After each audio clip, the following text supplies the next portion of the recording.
We all love man's best friend. There are 78 million dogs in the U.S., and 4 in 10 of us own at least one furry friend. But it is possible nobody loves dogs more than Justin Silver, the host of a brand new reality show on CBS called Dogs in the City.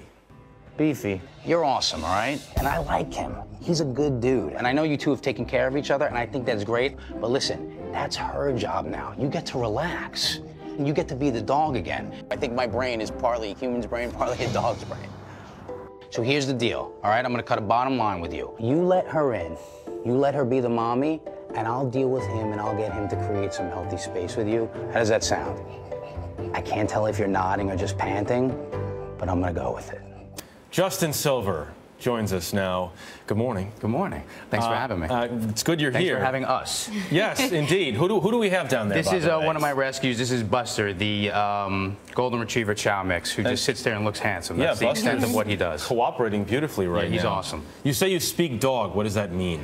Dogs have a very complex language, the myriad of sounds that they make, their body language. So a lot of times when I'm training dogs, I'm really training people how to interpret their dog's body language. So a lot of times I view myself more as an interpreter than a dog trainer. So that's what I mean when I speak dog. I kind of just key in on what they're doing. I can understand what they're thinking in a way. And your show is all about solving people's problems with their dogs. Yeah. Do you think that ultimately the problem is usually the dog or the owner? I think that dogs are the barometer for the people that they live with, and a lot of times when we look at the dog's behavior, if we trace it back, it's always something that stems from the owner. Tell me what you do on this show, because, by the way, you come from an unusual background. You did stand-up comedy. Yeah. And then you say dogs found you. So how did that happen, and then now what are you doing? I started, I was doing personal training about 10 years. I was doing that for about 7 years, and that was a great way for me to understand just the way people tick. I realized that a lot of times in helping people get over their physical issues, you had to tackle the emotional part first. If someone was suffering from obesity, it wasn't so much about teaching them how to get on the treadmill, but kind of figuring out what was going on before that. So I was doing that during the day, and then at night I was doing stand-up comedy. I'd get home at 4 o'clock in the morning, feeling kind of empty. Nothing's on but those depressing animal commercials.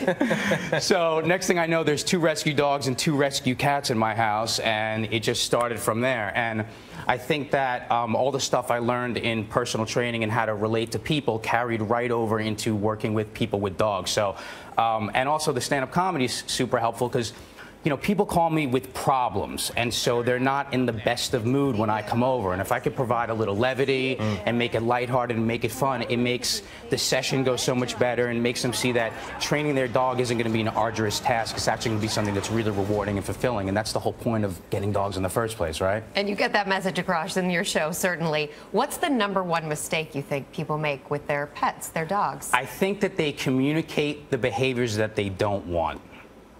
So they reinforce the negative as opposed to... Yeah, I think so. Like, for example, something so simple in New York is the doorbell. What happens is the doorbell rings, the dog starts barking like crazy, and then what does the owner do?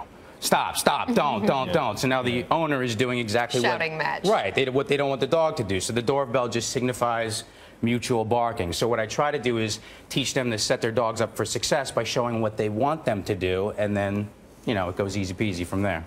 More complicated than you think, huh? Well, it can be. Some of the New York owners can be, and that's another thing we tackle on the show. It's like, yeah.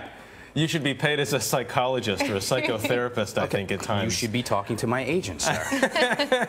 How many dogs do you have? I don't know. That's a good question. What does that mean?